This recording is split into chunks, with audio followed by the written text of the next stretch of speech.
Bueno, pues buenas tardes, bienvenidas, bienvenidos a la sesión de hoy.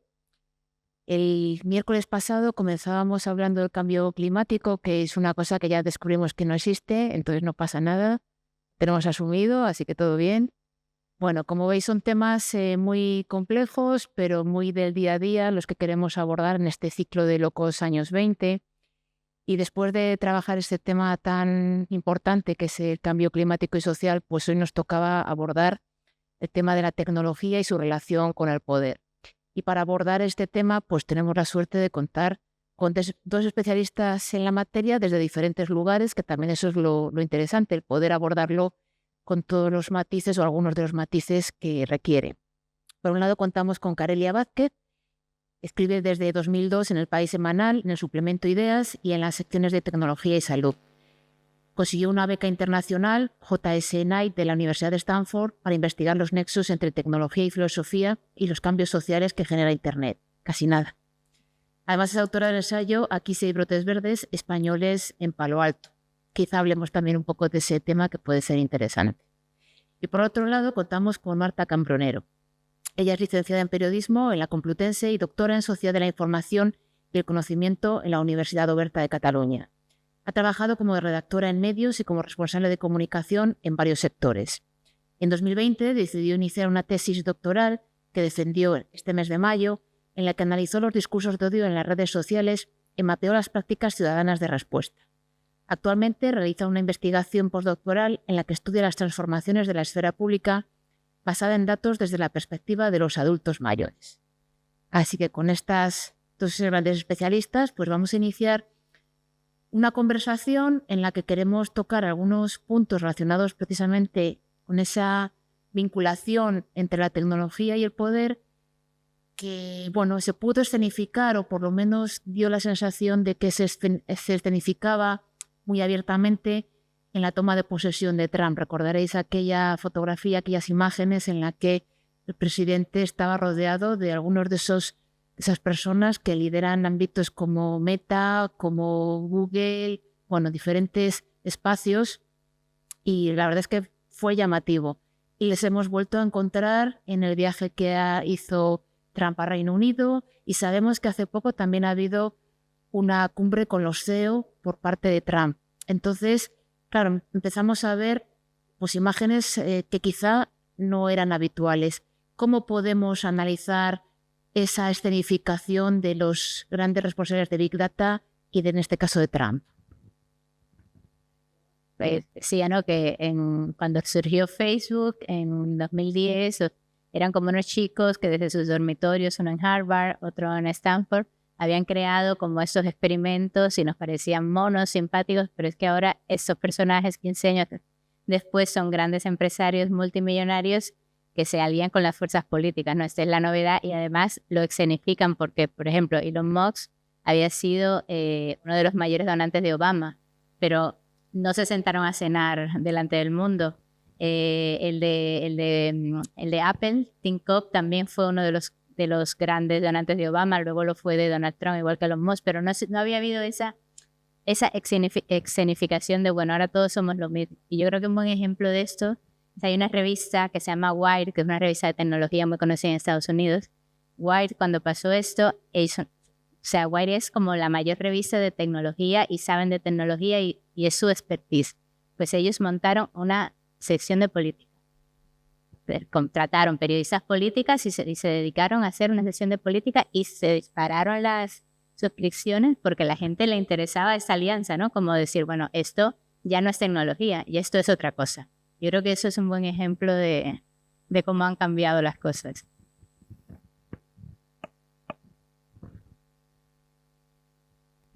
Sí, perdón, que se escucha mucho. Buenas tardes.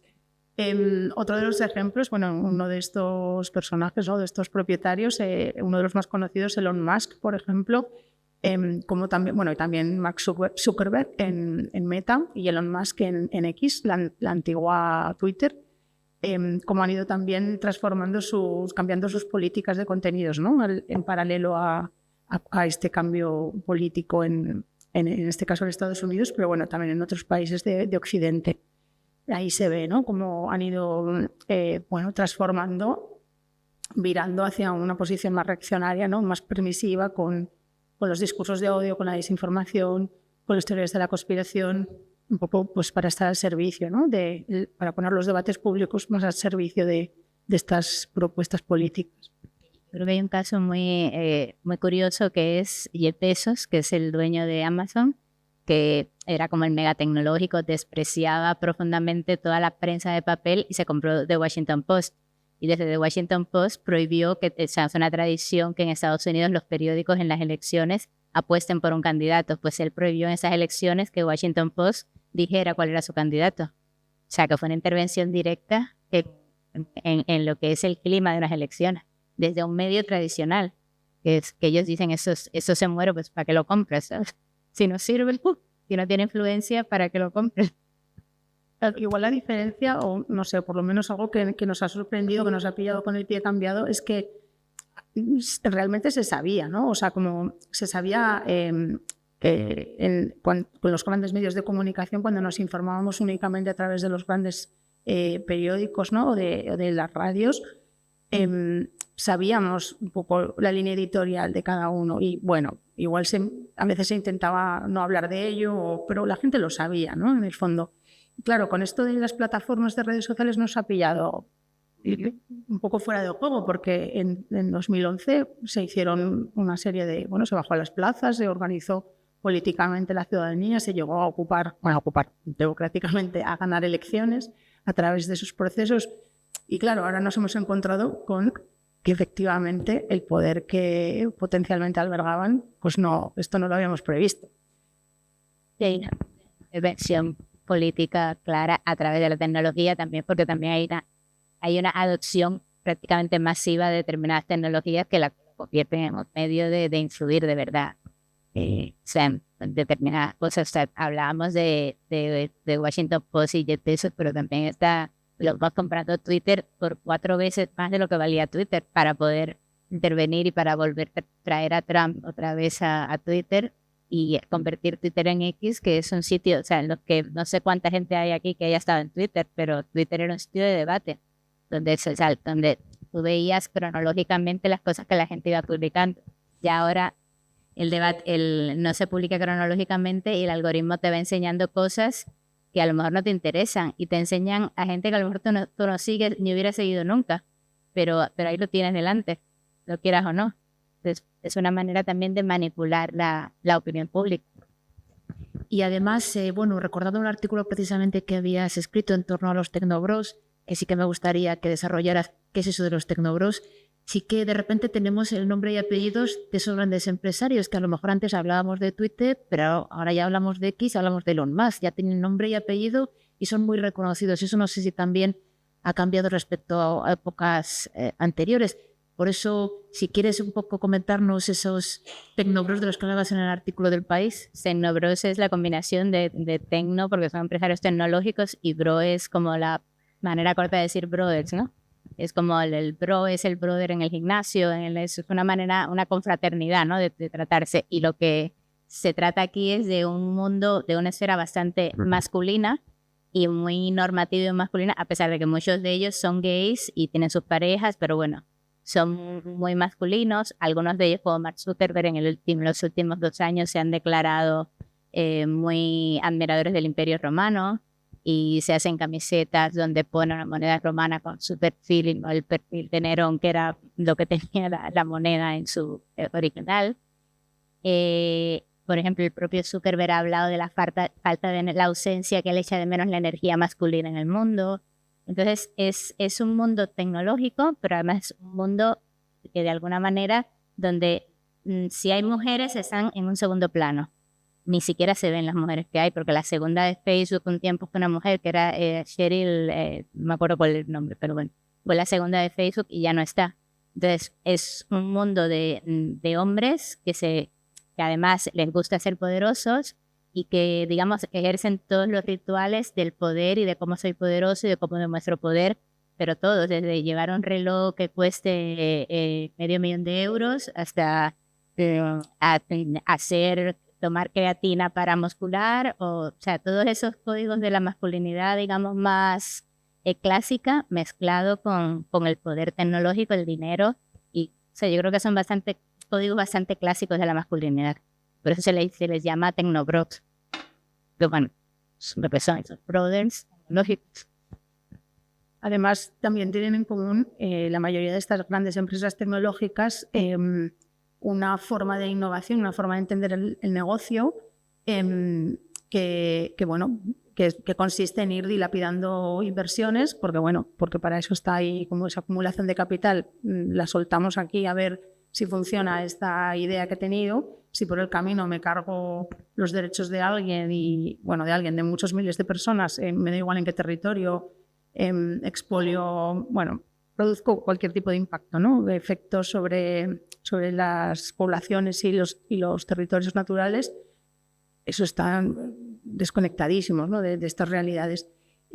Esto se llama, esta forma es simplemente una anécdota, pero se llama Move Fast and Break Things, esta forma de innovación, que no diría que es muy occidental, porque también Occidente es muy grande, pero es muy de este capitalismo financiero de ahora, ¿no? De estos tecnólogos. Y es una manera de mostrar poder, además, era lo que esto sí se veía mucho en Palo Alto, que era, ¿por qué haces eso? Esta empresa que estás creando, la haces porque tienes, no sé, como le llama, que una razón social para crear una empresa. Ya no, lo hago porque lo puedo hacer. Lo hago porque puedo inventar eso y me puedo cargar todos esos intermediarios que están en medio, quitar a todos los intermediarios y ahora creo una web de viajes que se carga a todas las agencias de viajes. Porque tú vas directamente al productor y te cargas todos estos puestos de trabajo que están en medio. O sea, no tenían ningún motivo de mejorar, era sencillamente lo hacían porque lo podían hacer, porque tenían el dinero, tenían la tecnología, se les había ocurrido la idea. Y era eso, muévete rápido y rompe cosas, como un niño pequeño, ¿sabes? Acabas de mencionar que eso es una visión un poco occidental y estamos constantemente en las noticias escuchando un poco esa pugna entre Estados Unidos y China, el aumento de los aranceles. ¿China tiene otra manera de utilizar la tecnología para su Estado? Claro, en general, tener acceso a la tecnología es tener acceso al poder, o es una forma de poder ejercer el poder no solo en el ahora, sino también proyectarlo hacia futuro. Claro, en una economía planificada como la de un Estado autoritario, claro, tiene otra función, ¿no? Y el asunto ahí es que, que sí que contrastan estos dos modelos, pues más tan disruptivo y tan, desregulado, digamos, con este otro más planificado, que no quiere decir que sea mejor tampoco, ¿no? Porque también, por supuesto, tiene sus implicaciones a nivel político y desde luego el modelo chino no es que sea una vía deseable una vez que se han conquistado ciertos derechos democráticos, pero claro, sí que contrasta a nivel de esa planificación, ese control sobre los recursos. Pues en este momento China tiene una capacidad de control sobre toda la cadena de producción que Estados Unidos y que Europa en este momento no tiene. Entonces tiene que ver, ¿no?, con todo esto. Cuando Trump dice voy a poner aranceles, lo hace como una manera de poder ejercer poder en las relaciones que tiene con otros países. Pero claro, es una de las vías que puede tener, ¿no?, en esta guerra comercial, pero en parte es una rabieta, si se quiere ver. No es algo tan simple como una rabieta, pero en parte demuestra una debilidad, ¿no?, una impotencia, porque no controla todo lo que le gustaría. DeepSeek, que fue como el ChatGPT barato, low cost que creó China, ahí se vio bien eso, que en teoría China llevaba comprando los chips de NVIDIA, llevaba comprándolos y acumulándolos y no los usó hasta que no tuvo como un proyecto que fuera suficiente para causar suficiente impacto. Y de hecho tiró las bolsas y tiró el valor de NVIDIA en 24 horas con los propios chips de NVIDIA. Curioso. Y también está por medio TikTok, ¿no?, entre China y Estados Unidos. Claro, TikTok es una plataforma china que además todos los adolescentes del mundo y los adolescentes de Estados Unidos están enganchados a TikTok. Claro que Trump ha conseguido que comprar digamos, una parte de TikTok para hacer un TikTok fuera de China. O sea, están en esas conversaciones, se han llegado a ese acuerdo. Pero, claro, la propiedad de TikTok es de ByteDance, que es de una compañía china. Y no sé esto al final cómo se implementará todo esto. Pero es cierto que dices, bueno, te estás protegiendo de China o estás intentando que no haya espionaje chino, pero si tienes a todos los adolescentes en sus habitaciones enganchados a TikTok. También fue curioso cómo utilizo esto como una herramienta de propaganda, ¿no? Os he quitado TikTok y ahora os devuelvo TikTok. Yo vi este mensaje y dije... El factor, te lo quito, te lo doy, Claro, todo forma parte de toda la maquinaria de desinformación que se dice a veces, ¿no? Y en ese marco, además, teniendo en cuenta que venimos de la concentración en favor de Palestina, ¿qué papel también juega Israel? Porque lo estamos escuchando últimamente bastante en todo el software que maneja en muchas plataformas, frente al modelo de Alemania, por ejemplo, que parece ser que se ha quedado atrás porque no maneja tanto software. En esas relaciones entre Estados Unidos, China, Israel, ¿juega algún papel importante? A ver, es un tema, primero, complejo, segundo, opaco. Hay información, pero muchas veces esta información sale a flote gracias a que hay activistas que están haciendo el seguimiento, periodistas también. No es mi campo de expertise, pero lo que sí que parece que va emergiendo es que Israel es un gran exportador de tecnología para la guerra. Bueno, por ejemplo, el software de Pegasus que fue utilizado, de espionaje, que fue utilizado aquí en el Estado español para perseguir, para vigilar, para espiar a líderes independentistas en Cataluña. Es de producción israelí y esto es una parte de todo lo que produce. También tiene un sector de producción de hardware que está vinculado con muchas de estas empresas estadounidenses de las que estamos hablando, más de producción de hardware. Y claro, en este sentido donde se juega una parte de la batalla tecnológica, ¿no? Que es el hardware y el software, las dos vías, pues Israel es una pieza importante. Más allá de esto, las implicaciones que tiene en relación a la guerra y al genocidio de Gaza y en relación a por qué los países occidentales no están cortando vínculos, creo que hay mucha incógnita. No sé si yo me atrevo a decir desde mi conocimiento nada más que esto, pero creo que sí que hay que poner un poco el foco en esto, en que no se trata solamente de una cuestión de no enviar armas, que por supuesto, sino también de qué hacemos con Israel como actor que vende, que exporta tecnología para la guerra. Me parecía importante ese tema porque siempre, precisamente como aparece muchas veces en los medios y no llegamos a saber qué implica, entonces está bien que lo comentes. Sé que no es tan fácil cortar vínculos con Israel. Habíais comentado, estabas hablando un poco de ese perfil de los tecnobros y hablabas también de los discursos de odio. De alguna manera se traslada esa imagen que intentan dar los tecnobros a cómo se regulan esas redes sociales, por ejemplo, o las big data, cómo se manejan. ¿Hay vinculación? ¿Cómo se pueden autorregular o cómo se han estado autorregulando las redes sociales que haya cambiado en los últimos tiempos? O sea, habéis puesto el ejemplo de Twitter a X.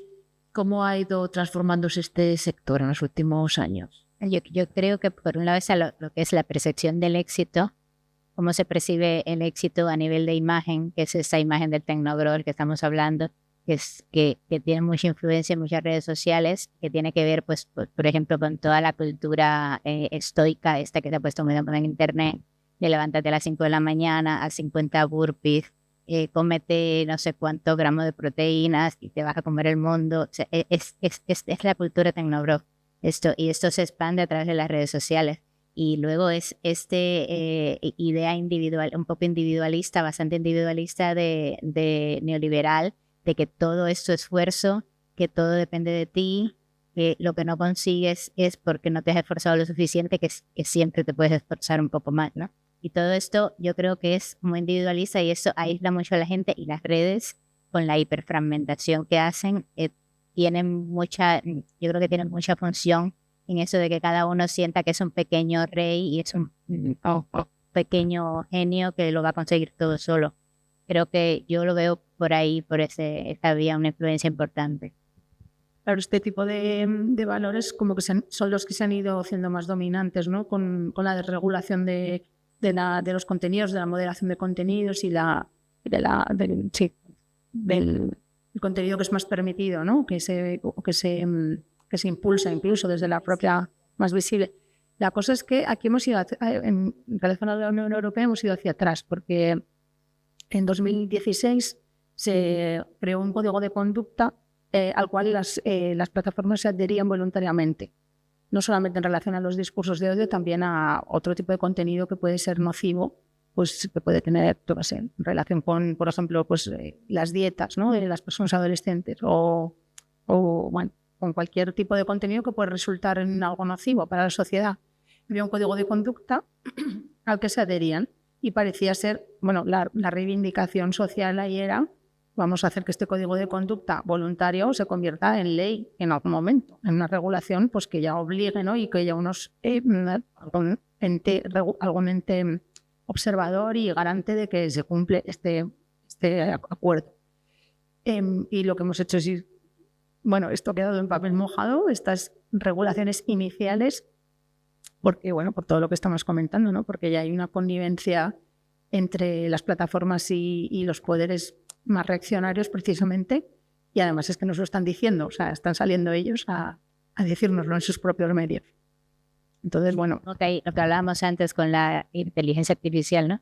Es como todo el mundo conspira para convencerte de que no puedes hacer nada más que rendirte ante todo eso. O sea, no tienes nada más que hacer, todo es poner puertas al campo y es un poco de determinismo tecnológico, ¿no? Esto es lo que toca y ahora ir a lo que hablábamos antes, ¿no? Que el usuario de Internet de ahora no es el usuario de Internet de 2010 que llegó a Facebook totalmente naif y totalmente ingenuo. O sea, algo tenemos que haber aprendido en estos 15 años.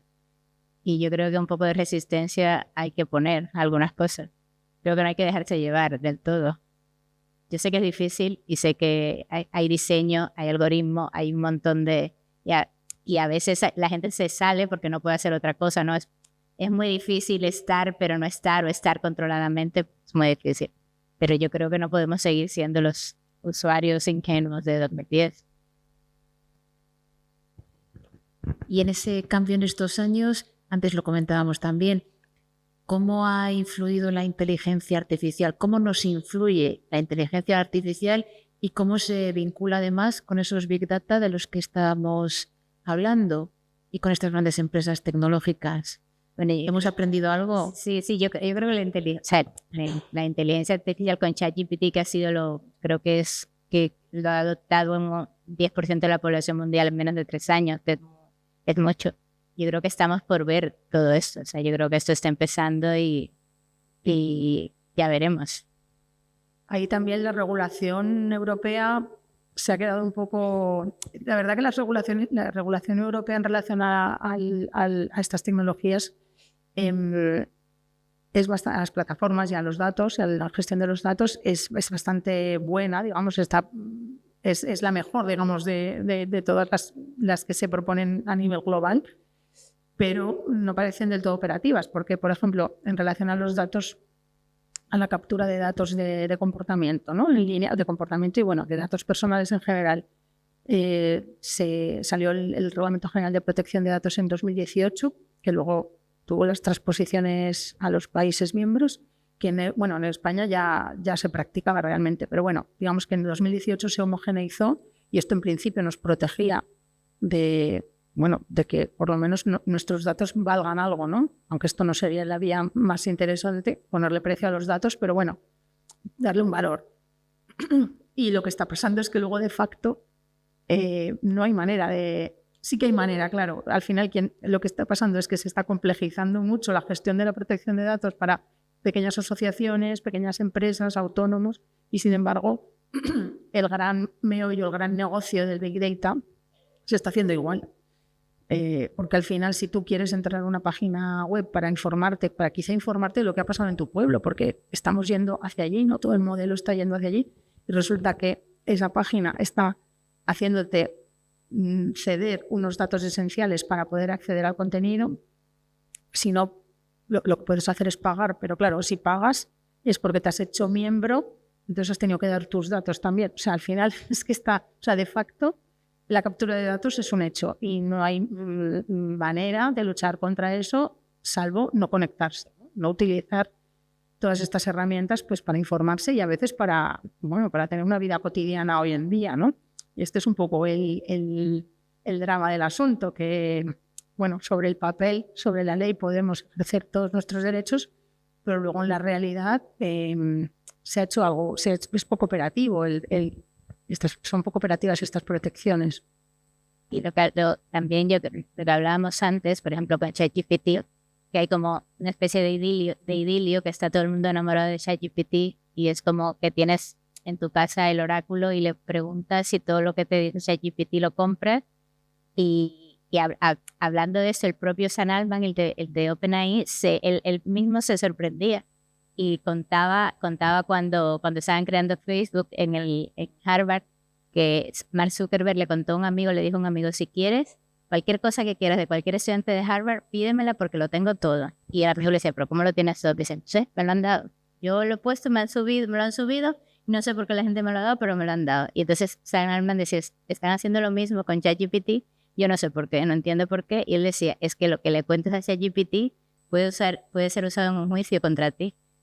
O sea, porque no es tu familia, no es nadie que no pueda declarar contra ti, puede declarar contra ti. Y no obstante, la gente le está contando su vida. Y él decía, yo no lo entiendo, porque lo hacen, pero lo hacen. No sé si tiene que ver con el diseño, con la propia interface de ChatGPT, pero es cierto que la gente siente de repente una confianza y siente que es como, ¿por qué? Que también al final utilizas este tipo de herramientas en un espacio privado, ¿no? Se desdibuja un poco la concepción de lo público y lo privado porque tu sensación es de que estás en tu espacio privado, seguro, ¿no? Y que tienes un control, pero la realidad del material de lo que está pasando ahí es que esa información está yendo a bases de datos donde se está perfilando a los usuarios. Y no hay que verlo esto como una amenaza, o yo pienso que no hay que verlo como una amenaza individual, en plan de, me están perfilando a mí. Sinceramente, no somos tan importantes. Quizá algunas personas sí que lo son, pero la mayoría de la gente no somos tan importantes. Entonces no se conectan a ChatGPT, lo es importante. Pero claro, esos ya tienen otra vía, ¿no? Bueno, o quien piense que se tiene que cuidar de eso, ya se va a cuidar de eso. Pero digamos, el ciudadano común, estamos ahí, claro, pero ¿qué valor tiene todo esto? Que desde ahí se está agregando una gran cantidad de datos que permiten conocer. Bueno, esto yo luego voy a hacer un matiz, pero ahora voy a poner la amenaza primero sobre la mesa. Claro, se puede conocer o se puede intentar predecir el comportamiento humano a unos niveles. Yo conozco más el campo de la opinión pública, ¿no? Cómo puedes desde ahí tener una idea o una previsión de por dónde van a ir las corrientes de opinión y en un momento dado poder intervenir de una manera que ni siquiera se note que es propaganda, ¿no? Simplemente haciendo un pequeño girito en el algoritmo, en plan de, uy, se nos está yendo demasiado por aquí, espérate. Entonces, claro, ya es un nivel de complejidad. Aquí la cuestión es que en los datos los producimos toda la sociedad, pero quien tiene acceso a ellos y a las herramientas de conocimiento verdadero, que se puede, de conocimiento como avanzado, digamos, que se pueden desarrollar a partir de estos datos, no las tenemos la mayoría de la gente. Tienen precisamente esa cúspide de poderosos y de gente que está teniendo acceso a los datos, ¿no? Y produciendo tecnologías de lectura de estos datos. Entonces, dicho esto, la amenaza, también yo quiero ponerme a mí misma la apertura o la visión de esperanza o de expectativa, de horizonte liberador a todo esto, es que, por suerte, la sociedad es un caos, tiende al caos. Entonces, todas estas predicciones, muchas de ellas no, o sea, que al final falla más que una escopeta de feria, ¿no? Cuando decimos la inteligencia artificial, o sea, ChatGPT, si tú sabes de un tema, te das cuenta de que ChatGPT no es fino, ¿no? Entonces, esto lo podemos aplicar a muchos niveles. También es verdad que, si pagas y le metes capacidad computacional, entonces es más fino. Bueno, la cosa es que esto está abierto, ¿no? Como decías, que está un poco en desarrollo y vamos a ver. Empezar bien. La cosa es como no quedarse en una visión como muy no comprarse el discurso tecnodeterminista, pero al mismo tiempo no ser ingenuos y pensar que, bueno, que no pasa nada. Esta vez sí, ¿no? Esta vez sí Estos que sí son buenos, sí. con este sí, con este nuevo programa sí que lo va a solucionar. Bueno, claro. Hombre, una cosa de ChatGPT que también dicen los expertos, que es como, porque hay mucha gente estudiando el tema de la confianza en la tecnología, ¿no? ¿Por qué la gente confía tanto? ¿Por qué confiamos tanto en una cosa que hace 3 años tú no tenías en tu vida? Y o sea, una de las cosas que te dicen es que, claro, ChatGPT no dice que no sabe nunca. ChatGPT da 20 vueltas, pero siempre te da una respuesta y además suele ser una respuesta bastante en forma por lo menos certera. Y entonces, claro, tenemos todo el sesgo de confirmación. Tú quieres creer lo que quieres creer. Entonces, es una manera como de convencerte muy eficaz. Pero decían que sí, eso sí es diseño de la tecnología. Eso es que no sé, que ChatGPT no te diga no sé, siempre te dé una respuesta, es un elemento de diseño. Y no solo una respuesta, sino incluso una pregunta final. ¿Y quieres que también indaguemos sobre...? Y esto en realidad lo comparten también con las redes sociales, ¿no? Son diseños pensados dentro de la economía de la atención, que es mantenernos ahí, ¿no? El engagement que llaman.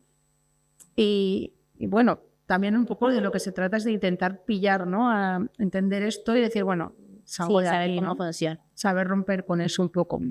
Pero bueno, también es difícil, ¿no? Al final, incluso muchas marcas medianas, digamos, o sea, pequeñas empresas, han acabado entrando en esta lógica de, bueno, necesito, pues eso, aumentar mis KPIs, que me vea más gente. Estamos todos ahí compitiendo. La cosa es cómo también hacer Perdón, que yo saco aquí temas, no sé, me voy por las ramas, pero claro, cómo cambiar la lógica es muy complicado, pero la cosa es como dentro de esta mercantilización de la atención, intentar utilizar estos espacios o volver a utilizarlos para encontrarnos y no solo para competir. Este es un poco el reto, digamos. Que antes también, que yo creo que la gente tiene que ser consciente de que estas empresas tienen un presupuesto de marketing gigantesco, casi exactamente igual que el de desarrollo del producto.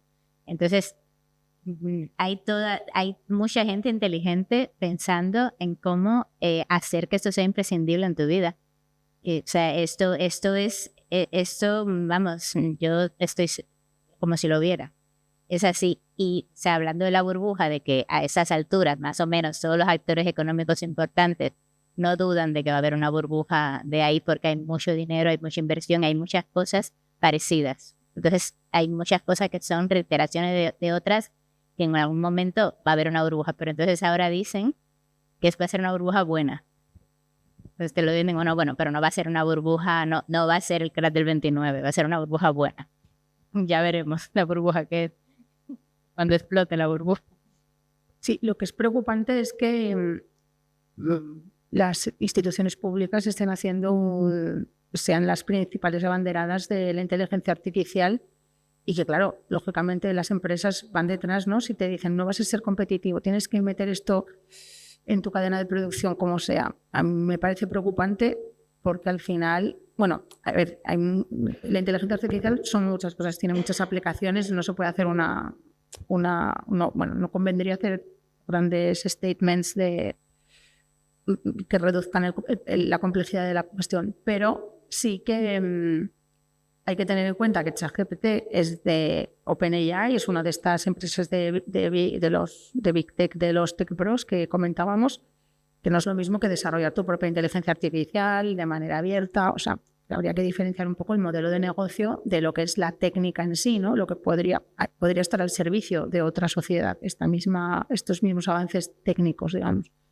Esa puntualización es importante, pero hablando de esto, de cómo las empresas están introduciendo herramientas como ChatGPT, me da igual, Gemini o la que sea, en sus cadenas de producción, es como, cuidado que ahora vale 20 o 30 euros al mes, pero el día que diga el dueño, el día que la necesites te van a 1.000 euros y claro, tú tengas toda tu producción al servicio, sí. ¿No? Pues, o sea, es totalmente subvencionador ese precio. Claro. Es una estrategia de habituación, lo que llama una estrategia de habituación. Igual que Google. Lo que hizo Uber en su día y lo que hicieron todos en su día. Hasta que se adoptan y entonces ya te te lo empiezan a vender a un precio competitivo para ellos, rentable.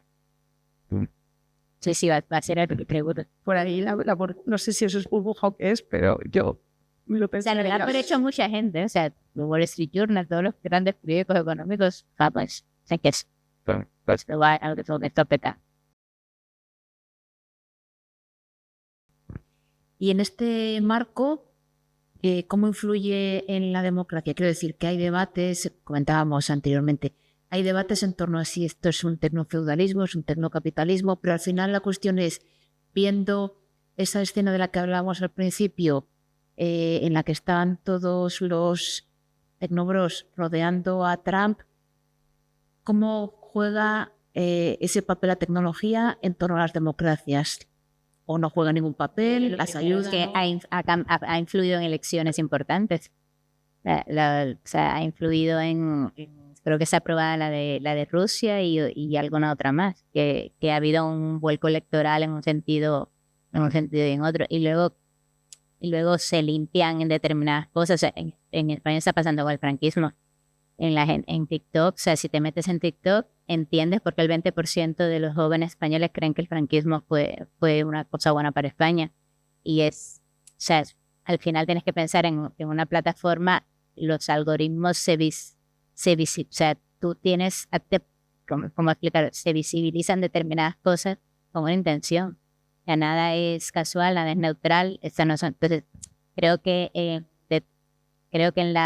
determinadas ideologías que se van haciendo fuertes, sí creo que las redes sociales tienen alguna influencia, no sé cómo tú lo ves.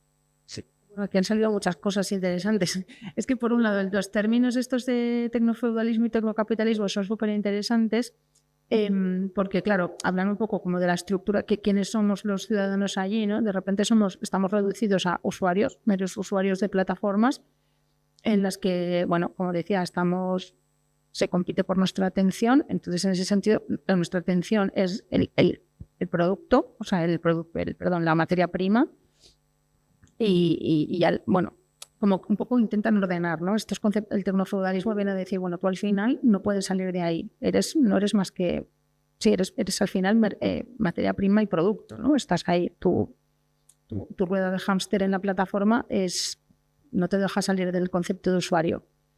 Bueno, es interesante para que tomemos conciencia de esto, ¿no? Que tú no posees la plataforma, tú no posees la infraestructura, y la lucha tecnológica real se está dando a ese nivel de infraestructura. Es interesante. Pero claro, luego aparece el concepto de tecnocapitalismo y dice, bueno, no perdamos de vista tampoco que esto es capitalismo neoliberalismo del que hemos conocido en las últimas décadas, más de lo mismo, ¿no?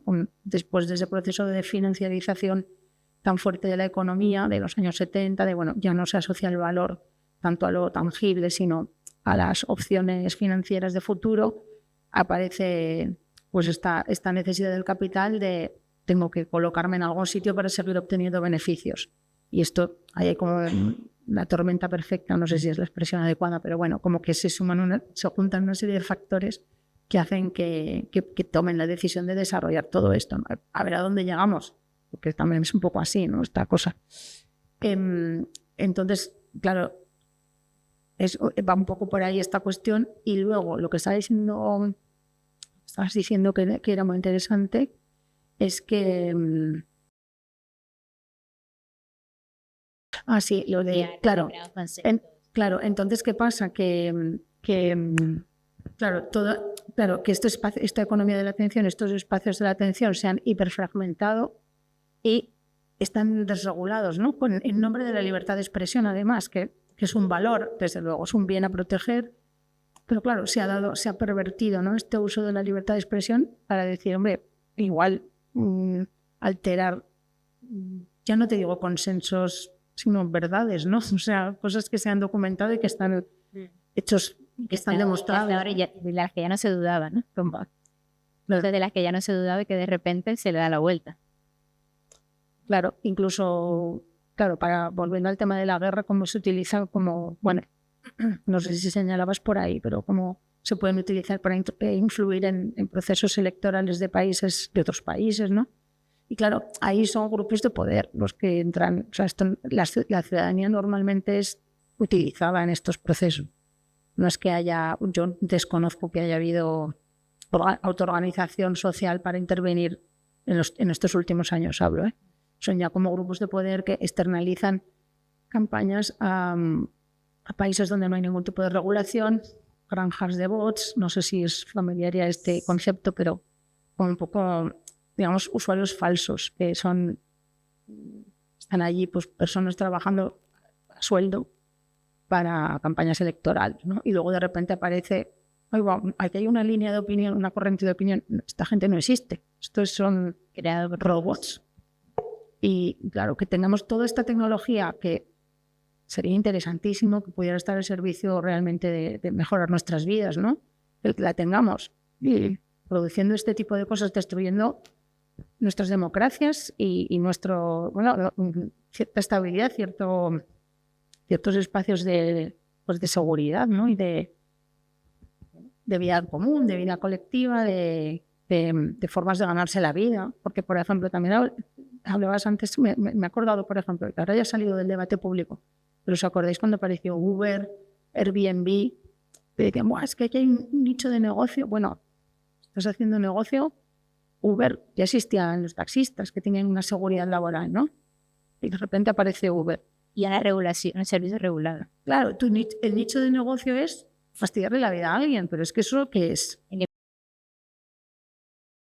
Que hablando de eso mismo que estaba hablando, o sea, las herramientas, yo creo que una de las grandes misiones del marketing ahora mismo de la inteligencia artificial y de otros inventos parecidos es hacerte creer que son una herramienta. Son una herramienta, no hay peligro, son una herramienta porque tú una herramienta y le das el uso que tú decidas. Pero claro, una herramienta, una de las principales cualidades de una herramienta es que tú la dejas de usar cuando tú quieres. La coges y la dejas cuando la necesitas. Aquí no, estamos hablando de un ente que prácticamente te crea una adicción, que prácticamente te enajena de una manera que llevas 2 horas scrolleando en Instagram y no te acuerdas de por qué entraste en Instagram. No lo recuerdas. Entonces, ¿quién es la herramienta? O sea, si te pilla los datos, se entrena contigo, o sea, habría que ver, ¿la herramienta eres tú o son ellos? O sea, creo que es un concepto que yo un poco creo que se maneja desde el marketing de esas empresas, sobre todo para que la gente no se sienta utilizada, cuando realmente no está tan claro quién es la herramienta aquí. Y en ese marco, ¿tenemos alguna posibilidad de actuar? ¿Hay alternativas? ¿O tenemos que irnos a una isla desierta, quitarnos de todas las redes? ¿O podemos hacer algo? Sobre todo pensando en cómo hacer que determinados movimientos sociales pues, puedan tener ese seguimiento o plantar cara a estos nichos de poder. ¿Tenemos oportunidades de plantar cara o tenemos que repensar cómo hacerlo? Yo creo que ahí no estamos muy de acuerdo. Es que yo creo que ya lo que nos queda es la resistencia individual y creo que no hay que darle una tablet a un bebé, creo que no hay que dejar que un niño tenga un móvil hasta que sea capaz de haber aprendido algunas cosas en la vida analógica de cómo se relacionan las personas, y creo que a estas alturas hay que dejar de ser ingenuo, hay que poner un poco de control de la manera en que a ti te funciona el control. Hay gente que, bueno, puede coger las cosas y soltarlas, y hay gente que tiene que hacer abstinencia total, pues cada uno pero yo sí que creo que tiene que haber un tema de voluntad si no quieres entrar en esa corriente. Yo creo que te lo veo de otra manera. Bueno, yo no lo tengo nada claro. O sea, no estoy en desacuerdo con lo que dices, lo que pasa que, claro, esto deja toda la responsabilidad en las personas. No, yo no digo que todo, o sea, yo soy consciente de que hay muchos factores, pero creo que ya uno tiene que ser un poco consciente de dónde se mete, que sea un poco.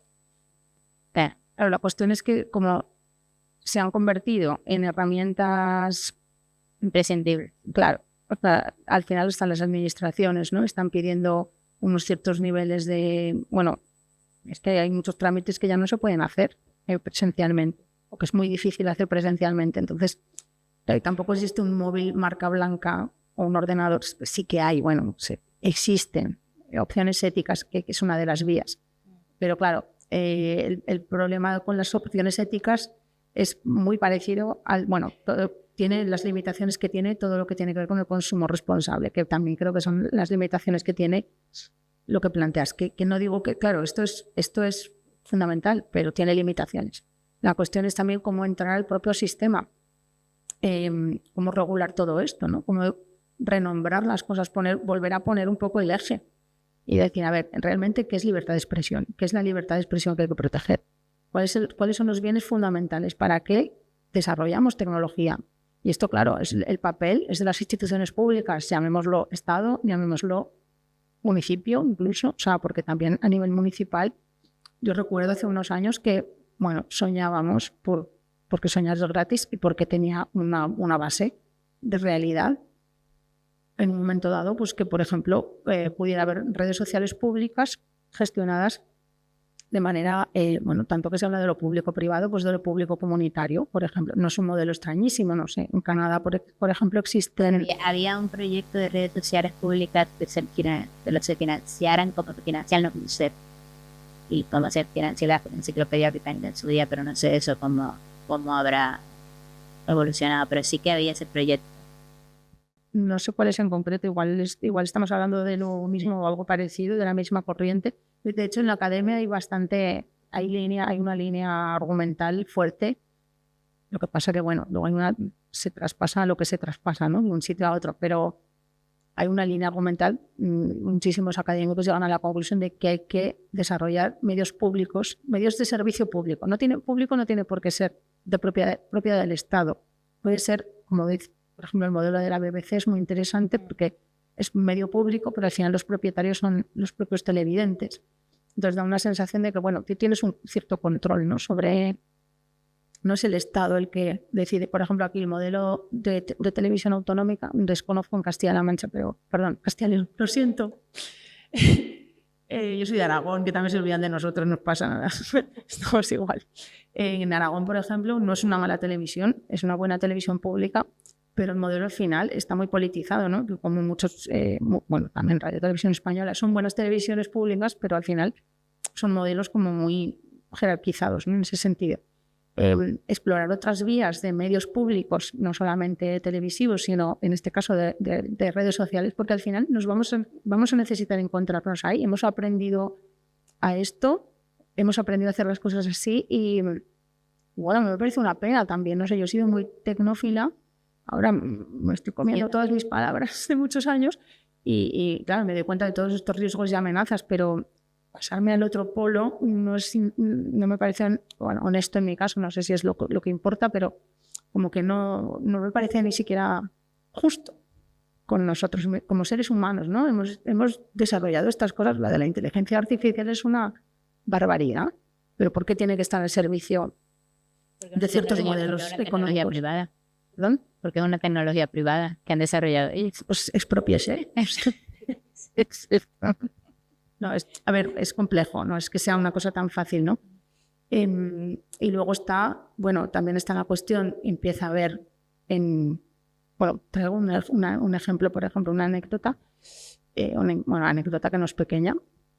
Nos contaron que en las últimas elecciones alemanas, una de las vías de la campaña de Die Linke fue el puerta a puerta, volver a hablar con la gente. Habla con tus vecinos y habla con gente que no piense como tú, incluso, fíjate, para romper estas cámaras. Bueno, no hemos hablado de cámara de eco, pero es esta idea de cómo nos dividen, ¿no? La atención, como dicen, como en los medios sociales dicen, bueno, a ti te gusta esto, pues te voy a dar de esto y no te vas a enterar de lo que consume tu vecino, ¿no? Por romper esto es a veces tan sencillo como bajar a hablar con tus vecinos. Tan sencillo y tan complicado a la vez, ¿no?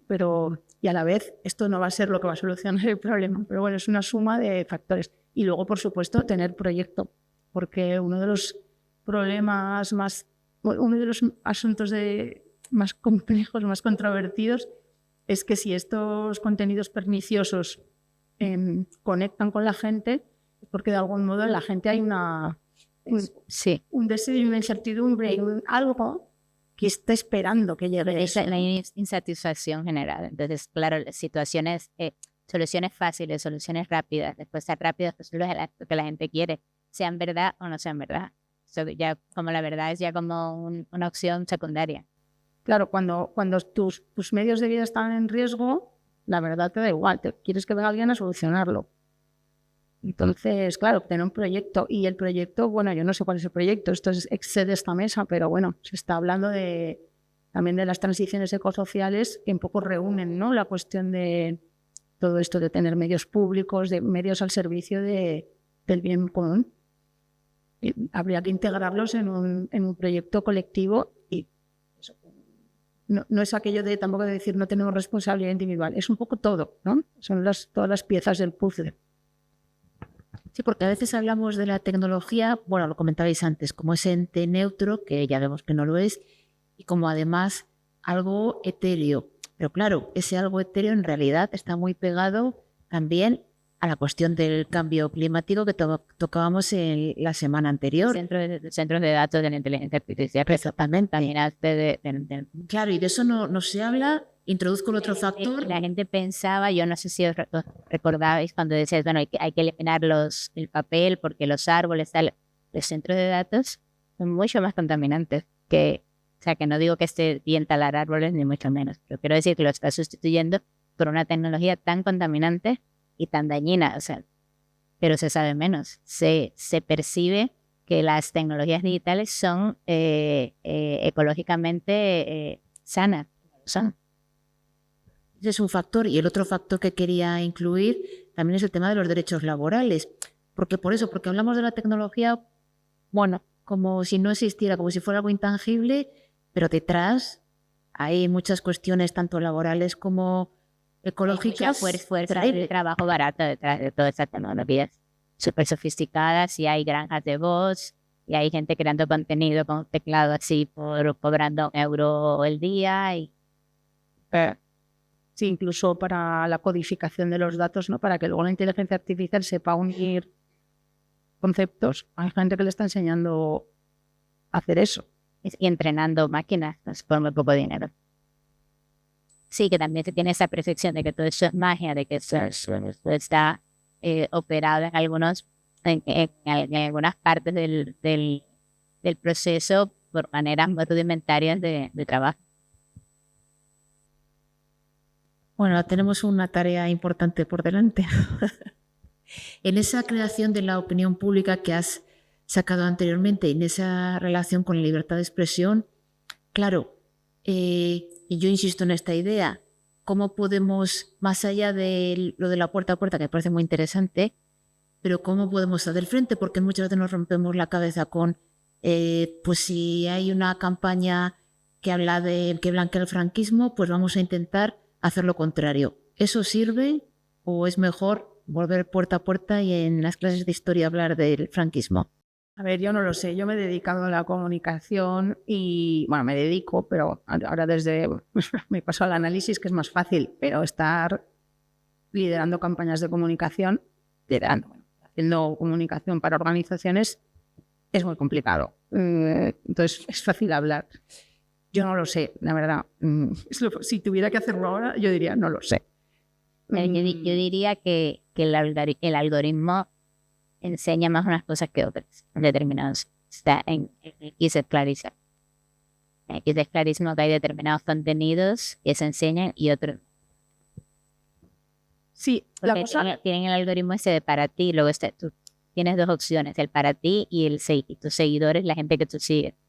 Automáticamente te ponen el para ti, tú tienes que cambiar cada vez. Y en el para ti lo que viene en el feed es una serie de usuarios que ni siquiera se identifican con su identidad, señor liberal, el otro, todos son contenidos muy de ultraderecha y muy financiados por determinada gente, y eso te sale uno detrás del otro, aunque no lo sigas. De alguna manera, X decide que a ti esto te interesa, sin que tú hayas interactuado nunca con ellos, que era como antes funcionaban los algoritmos de recomendación a partir de lo que tú habías consumido. Ya no funciona así en algunos sitios. Por eso te digo que una campaña de ese tipo, de donde la pongas, el algoritmo te la puede invisibilizar o no. Yo aquí tengo dudas, o sea, no digo, bueno, es como que tengo dudas en general con este tema, porque esto se dice mucho del algoritmo y es cierto. O sea, de hecho, si te das cuenta que en cuanto le das me gusta a un contenido, de repente, pum, parece que has caído en una marmita de ese contenido, ¿no? Y es como que solo me gustaba eso, que no me interesa tanto, ¿no? Pero también los algoritmos de recomendación tienen esta parte, ¿no? Que si te gusta, si te interesa mucho un tema, sí que te van a llevar hacia allí. Y no necesariamente es siempre contenido de extrema derecha. A mí no me parece lo que apenas. lo que pasa es que yo creo, lo que yo digo es que ya no, ni siquiera tienes que haber interactuado con ese contenido para que te lo pongan delante. Sí, lo que está pasando ahí. Porque es más popular. Eso yo no noto mucho en Facebook, por ejemplo. Esto ya, aquí cada uno tiene su casuística. Estamos pasando a otro nivel de conversación, pero bueno, es interesante. En Facebook a mí me pasa que de repente me salen contenidos generados. Digo, si yo no sigo esta página, lo noto mucho ahí. Y creo, por lo que he estado leyendo, que ya es contenido directamente generado, que ni siquiera es una página de alguien, sino que son como que detectan que por aquí hay un interés, entonces generan contenido con la propia inteligencia artificial. O sea, es todo fabricado un poco, ¿no? Como que hay mucho contenido artificial, sea para un propósito de extrema derecha o sea para un propósito de que te quedes mirando ahí, porque luego te van a vender algo. Luego está toda la teoría que, si quieres, lo de la web muerta. Sí. ¿Qué es esto? Hay tanto contenido generado artificialmente y tanto contenido sintético que la web para mucha gente empieza a perder utilidad. Es lo que leí en la teoría de la web muerta, que el otro día Sam Altman dijo que él siempre había dicho que esto era mentira, pero que empezaba a pensar que ya no era tan mentira. Que todavía había tanto contenido generado sintéticamente que ya no era útil para empezar, porque muchas cosas no se sabía si eran verdad o si eran mentira, y luego porque nadie sabía cuál era el sentido de que circulara ese contenido, y sobre todo, y por lo que la gente deja de usar las cosas, había perdido utilidad. Esa es otra cosa que está circulando, que la inteligencia artificial esté matando la web tal y como la hemos conocido hasta ahora, que es otro nivel ya. Sí, pero claro, ahí por ejemplo, si sacas una campaña y te vas a estar peleando con robots, igual ni siquiera hay nadie viéndote, ya ni siquiera los tuyos, o sea, por eso... Yo tengo otra teoría mía que no tiene ningún sentido, y yo creo que vamos a volver a la vida analógica en 10 años. Pero no tengo ninguna prueba de esto. Todas las hipótesis son válidas, yo creo, ahora mismo. Pero bueno, no sé. Yo creo que todo pasa por una combinación de cuestiones y, a ver, al final no es solamente el medio, se está viendo que es importante, o sea, que el medio importa, pero luego el mensaje también importa. O sea, al final, por más que tengamos, que no es el puerta a puerta, es que le cuentas a la gente, o sea, no es solamente, son las dos cosas, ¿no? Serían muy locos años 20 que volviéramos a la vida analógica. Bueno, de hecho has hablado que se mueve en los medios esa idea de que se puede romper esa burbuja tecnológica. ¿Podemos romper nuestras burbujas, las que hemos creado, en las que nuestro modelo aspiracional, bueno, nuestro no precisamente quizás lo que estemos aquí, pero que hay un modelo aspiracional que es ser un tecnobro, un influencer, ¿podemos romper esa burbuja? Pero yo creo que depende mucho de la edad. O sea, un adolescente, por ejemplo, que esté muy metido en ese mundo, yo creo que necesitaría ayuda para salir de ahí. Un adulto creo que ya tiene otras herramientas.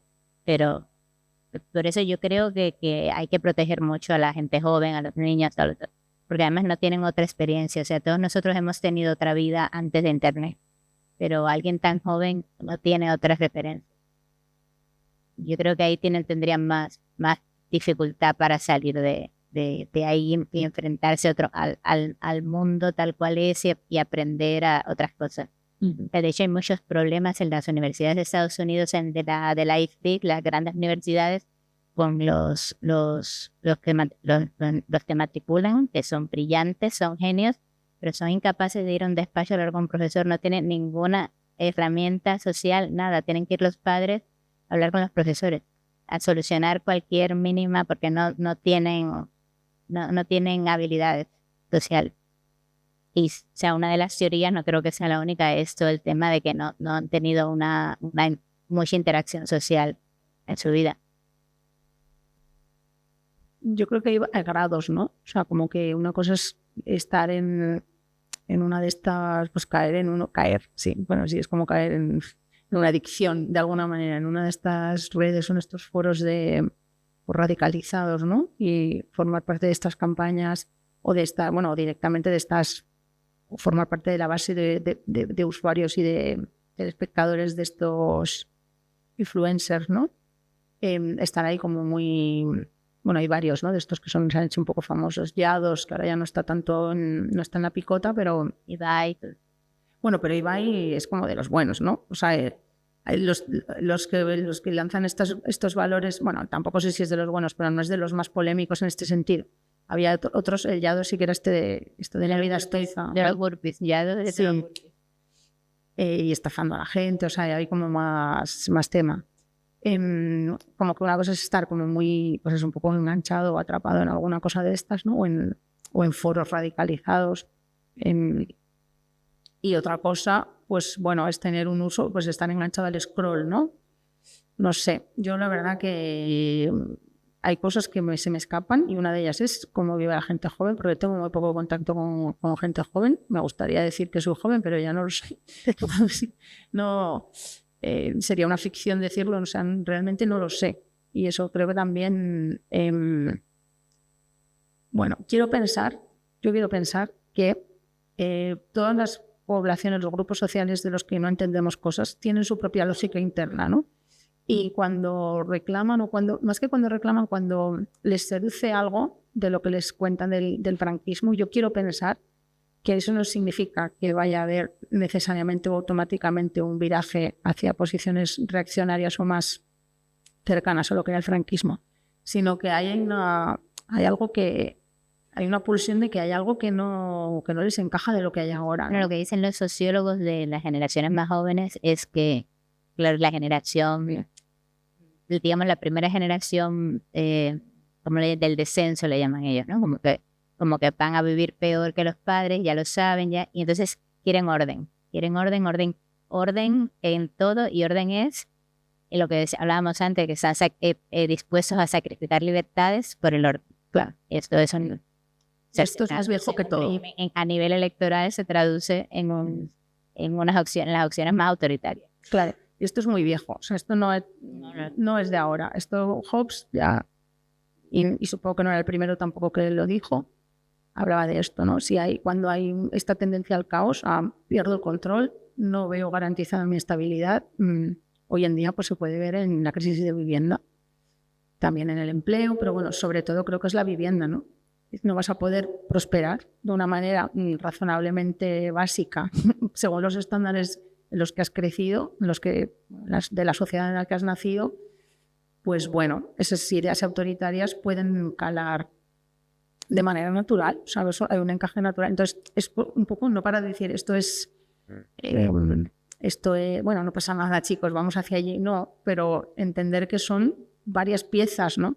Que no es todo la tecnología, sino que si hay un enganche con ciertos contenidos es porque están respondiendo, aunque sea falsamente y de manera manipulada, torticera y para un interés particular, desde luego, pero están intentando cubrir un hueco, ¿no? Que no se está cubriendo. El problema es que para mucha gente no hay otros referentes. El único referente son sus redes sociales, sus influencers, la gente, y no tienen otra referencia. Yo creo que igual ampliar un poco el horizonte de referencias podría ser interesante, por lo menos que tengan otras opiniones, Bueno, y es interesante el trabajo que está haciendo algunos influencers más jóvenes, ¿no? Como yo conozco, por ejemplo, la red de creadores de contenido de Pantube, que es una red de creadores de contenido antifascista. Intentan dar otra visión, ¿no? Más crítica. Lo que pasa que, bueno, claro, las redes, para empezar, no cuentan con la capacidad de financiación de otro tipo de creadores de contenido. Y bueno, y luego lo que pasa también es que, principalmente es que ponen mucho dinero y juegan también pues más torticeramente al sistema, ¿no? de la economía de la atención. Cuando tienes menos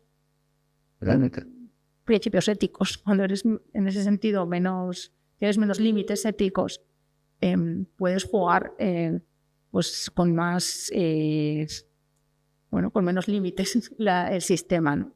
Ahí es donde, claro, hay un punto en el que sí que hay que intervenir. Hay que intervenir de manera regulatoria. Todos estos espacios, pues no todo vale. Ahora, por ejemplo, leí el otro día, y espero no equivocarme, creo que fue China, quien anunció que va a exigir un certificado de que tú sabes lo que sabes cuando seas creador de contenido. Esto ya tengo un canal de YouTube y digo cualquier cosa sin que tenga ninguna base, no tengo que demostrar nada, puedo decir lo que sea. Y ahí empiezan a subir los servidores y los espectadores y de repente se genera una realidad paralela. Es que no sé, yo creo que algún día estará regulado y diremos, pero ¿cómo lo consentimos, no? Pero no sé, de momento ahí vivimos. Bueno, yo creo que si os parece es un buen momento por si queréis plantear alguna cuestión o plantearles algún posible debate, porque hemos abierto muchos temas, es algo muy amplio, entonces da para hablar de muchas cosas diferentes, así que si os parece, pues es vuestro turno de intervención. Os dejo este micro porque como lo estamos grabando, pues así queda registrado. Si alguien se anima. Sí, primero para si alguien se anima.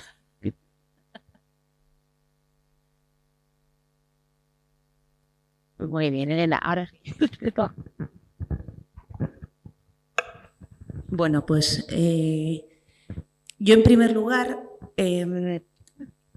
yo creo que aquí detrás de todo esto que lo habéis comentado ahora hay una cuestión económica pura y dura, y precisamente el hecho de que sea el dinero el que mueve todo esto creo que es precisamente lo que la extrema derecha aprovecha. Evidentemente hay unos fondos y hay unos movimientos detrás que permiten que ahora mismo las redes sociales estén casi copadas por movimientos de derecha y de extrema derecha. Y la sensación además muchas veces que tenemos es que la izquierda va un poco que no llega, ¿no? Que está como, pues por lo que ha pasado con Twitter, que directamente lo adquiere Elon Musk.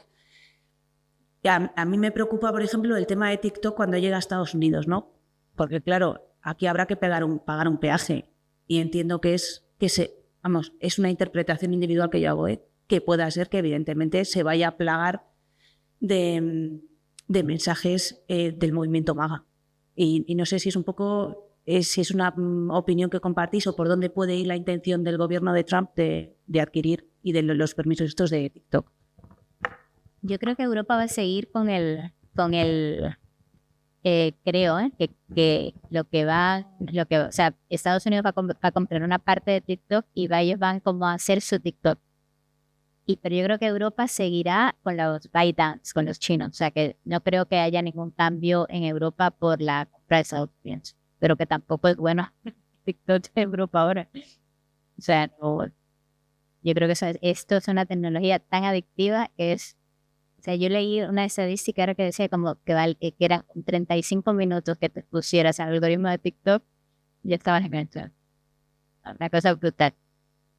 Pero entiendo que lo de Estados Unidos no nos va a afectar a nosotros. Entiendo, ¿eh? Entonces, tú sabes. Yo no tengo más información que esa, pero entiendo también que lo que ha hecho es como comprar la parte de los usuarios de Estados Unidos. Entonces, estará por ver qué hace Europa. O qué hace España o qué hacen cada país, no lo sé. De momento entiendo que estamos en el genérico. Nos quedamos con ByteDance, que es la empresa china. Yo entiendo. Que tampoco es que sea mucho mejor. Puede cambiar, es que también esto va tan rápido que no sabemos.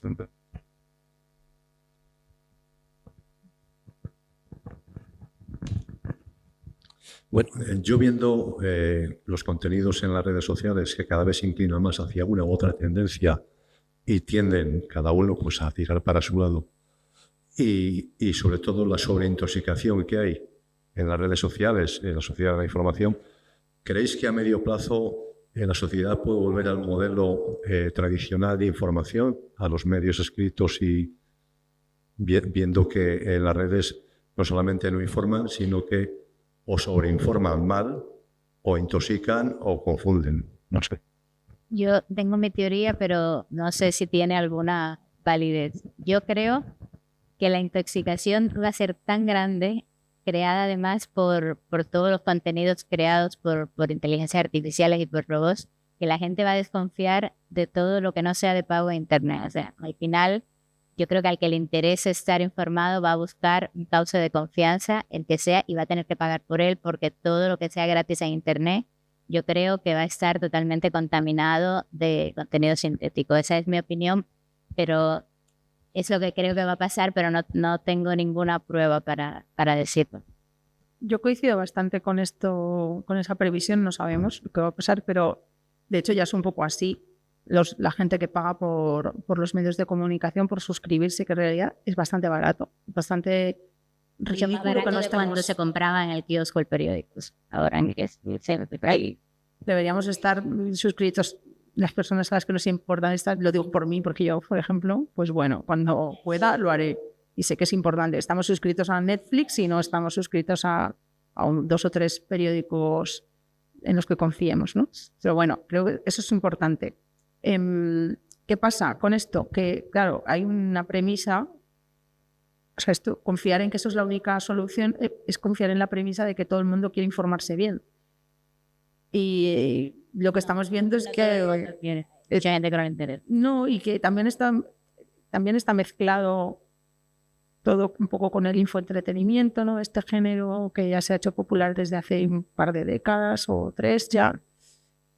No todo el mundo quiere estar informado. Este es un tema, ¿no? Que al final vives en la sociedad, tú te puedes salvar. Yo me he informado, yo soy un buen ciudadano. Ya, y me he ido a una isla desierta que puede ser el centro social del barrio, pero al final, si te importa realmente toda la sociedad, pues...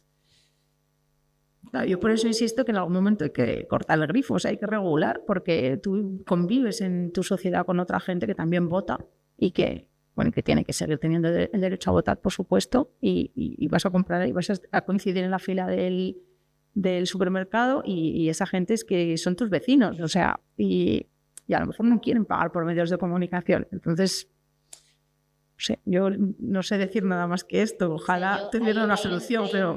Hay un dato que es que los grandes periódicos, no sé, de New York Times, de Economist, de Wall Street Journal, sí que están sobreviviendo con suscriptores de pago y sí que están creciendo en suscripciones de pago. O sea, en Estados Unidos, como es tan traumático lo que les está pasando, ha habido un crecimiento de las suscripciones de estos medios, de cada uno tenía, o sea, los periódicos tradicionalmente en cada familia se compraba un periódico y se leía un periódico y las cabeceras casi que se heredaban de padres a hijos, y eso en Estados Unidos está creciendo por eso, porque hay tal desorientación que la gente quiere volver a un cauce, por lo menos del que se fíe, a leer al columnista que él sabe que tiene conocimientos. Entonces, esto en Estados Unidos ha crecido bastante por el propio caos. Por eso yo creo que todo el caos de alguna manera va a favorecer la vuelta a cauces de confianza.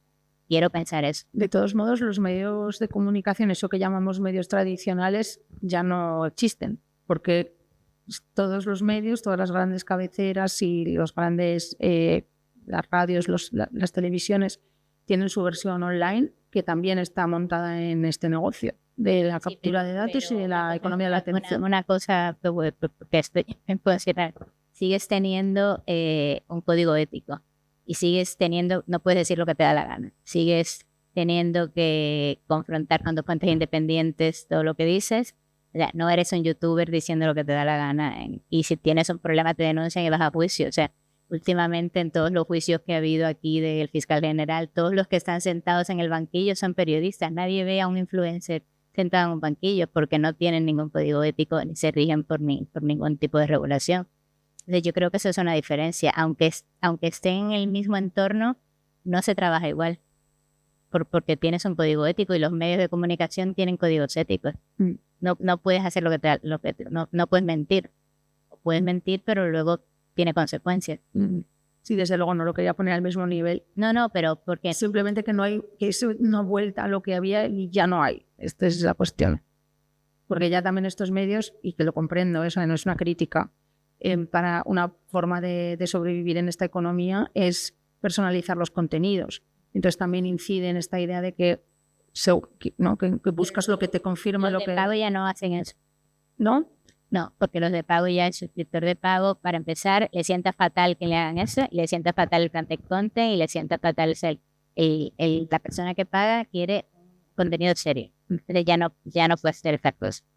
Y otra cosa que iba a decir, hay una revista que se llama The Atlantic en Estados Unidos, que el director de Atlantic es bastante, yo creo que precursor en esa. Él dice que, porque le preguntaron por su edición en papel si la iba a hacer desaparecer o no, y él decía que no, que él no veía que era el mejor momento para hacer papel porque era lo único que iba a poder controlar. O sea, cuando esté Internet tomada por la inteligencia artificial, tu producto solo lo vas a poder controlar si lo haces, lo terminas, lo cierras, y es esto. Aquí no ha metido la mano nadie más.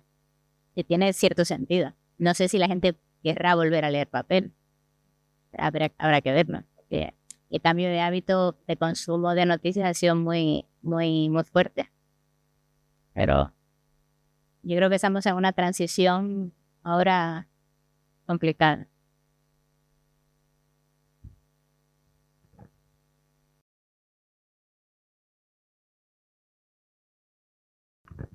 Bueno, pues si no hay más preguntas, yo creo que vamos a ir cerrando, pero para cerrar, pues qué mejor que habléis vosotras y bueno, que nos lancéis algún mensaje, ya sea esperanzador o de cataclismo, pero ¿cómo veis esta relación entre la tecnología y poder como finiquitar un poco esta conversación que hemos tenido abierta? Bueno, yo creo que para mí es una sola cosa ya. O sea, tecnología y poder ya no hay que separarlo, es una sola cosa. Y creo que lo que decía antes, que de algo nos tiene que servir estos 15 años que han pasado de la creación de las redes sociales hacia acá, que algo tenemos que haber aprendido y que tenemos que comportarnos como usuarios más sensatos y menos ingenuos. Y creo que tenemos que poner un poco de resistencia. Es mi final.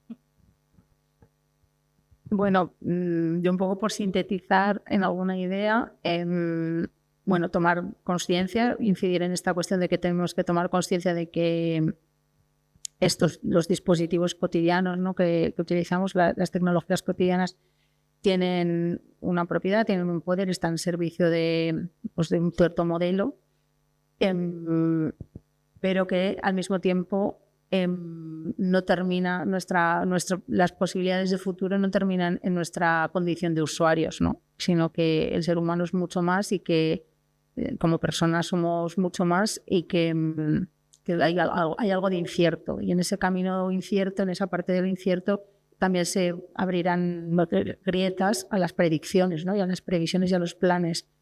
Entonces, bueno, se trata un poco de, ya sé que es muy abierto y muy bueno, y quién sabe, ¿no? Como dejar un poco esa puerta abierta al quién sabe y bueno, no quedarse con el tecnodeterminismo y con el fatalismo tecnológico, sino, bueno, mantener un poco siempre el ojo puesto en lo que se va abriendo, en lo alternativo que se va abriendo.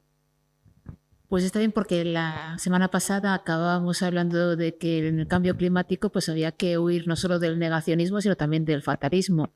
Hoy terminamos también con esa idea de no acabar con el fatalismo, porque de hecho eso es lo que nos ha congregado en estos encuentros, el intentar buscar alternativas, el intentar conocerlo primero, ser conscientes, que eso es una parte fundamental, para después poder tomar decisiones y buscar alternativas. Así que bueno, pues con estas ideas nos despedimos hoy. Muchísimas gracias por haber venido, tanto a Carelia como a Marta. Muchas gracias a todas las personas que nos acompañáis y os emplazamos al miércoles de la semana que viene, en la que abordaremos la guerra cultural, que no es poco y que de hecho recoge un poco todo lo que hemos venido hablando estos días y mucho más. Así que muchas gracias y nos vemos el miércoles que viene.